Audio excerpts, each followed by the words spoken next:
সুপ্রিয় দর্শক আসসালামু আলাইকুম, কেমন আছেন আপনারা? নিশ্চয়ই ভালো আছেন। আজকের ভিডিওতে আপনাদের সবাইকে স্বাগত জানাচ্ছি। আজকে আমি আপনাদের সাথে শেয়ার করব ফেসিয়াল মাসে যদি একবার আপনি করে থাকেন তাহলে ভুল করছেন। চলুন জানাচ্ছি কতবার করতে হবে। বিভিন্ন ধরনের ফেসিয়াল রয়েছে, এক একটা ফেসিয়াল ত্বকের এক একটা উপকার করে।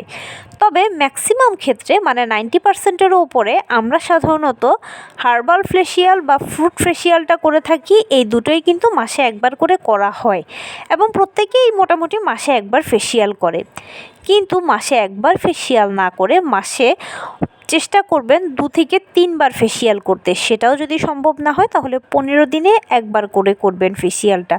ফেসিয়াল বলতে আসলে এক একজন এক একটা বুঝে। প্রকৃতপক্ষে ফেসিয়াল হচ্ছে আপনার ত্বককে ডিপ ক্লিন করা, ভেতর থেকে ত্বকের ময়লা পরিষ্কার করা, মাসাজের মাধ্যমে আপনার ত্বকে রক্ত সঞ্চালন বৃদ্ধি করা।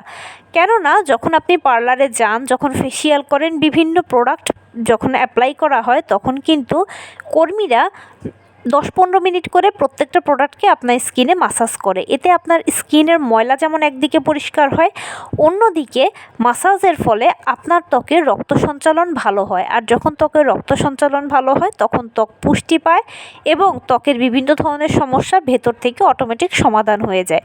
তাই চেষ্টা করবেন মাসে 2 থেকে 3 বার ফেসিয়াল করতে। একজন দক্ষ পার্লার কর্মী বলেন যে তিনি প্রতিদিনই ফেসিয়াল করেন, কেননা তার মতে প্রতিদিন ফেসিয়াল করার মাধ্যমে তার স্কিন থেকে সকল সমস্যা দূর হয়ে গেছে, প্লাস তার স্কিন ব্রাইট হয়ে গেছে। এখন আমাদের পক্ষে তো প্রতিদিন যাওয়া সম্ভব নয়, তাই চেষ্টা করবেন মাসে 2 থেকে 3 দিন যেতে। তো এই ছিল আজকের ভিডিও। কেমন লাগলো বলুন। যদি ভালো লেগে থাকে ও হেল্পফুল হয়ে থাকে তাহলে আমার চ্যানেলটিকে সাবস্ক্রাইব করবেন প্লিজ।